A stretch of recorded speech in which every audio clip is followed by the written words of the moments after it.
আশেপাশে কাউকে দেখছি না, এটাই সঠিক সময়, তাড়াতাড়ি কাঁঠালটা নিয়ে কেটে পড়ি। এই দাদিমা দাঁড়াও বলছি, তোমার হাতে ওটা কি? কাঁঠাল? হি হি, তুমি কি আমাকে বোকা পেয়েছো? চোরের বাচ্চা, রাখ এখানে। তুমি যে এখানে দাঁড়িয়ে কাঁঠালটা চুরি করেছো সেটা আমি দেখেছি। হারামজাদি বুড়ি, দে আমার কাঁঠাল। দেবো বাড়ি। আমিও তোর কাঁঠাল না নিয়ে এখান থেকে যাব না। এই যে আমি বসলাম, এখন দেখে তুই কি করিস? কি হলো, তুমি এখানে বসে পড়লে কেন? তোর কি?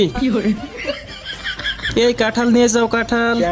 বসে থাকতে থাকতে ক্ষুধা লেগে গেল রে। হি হি, হারামজাদি বুড়ি, দাঁড়া তোকে দেখাচ্ছি। ফলটা কি স্বাদ, গরিবরা এসব খেতে পারে না। হারামজাদা খায় আর আমাকে লোভ দেখায়, মারবো থাপ্পড়। এখন আমিও খাবো। এই দেখ, টেস্টি টেস্টি খাবার। তুই কি মনে করেছিলি? আরে বুড়ি খাবার কোথায় পেলো?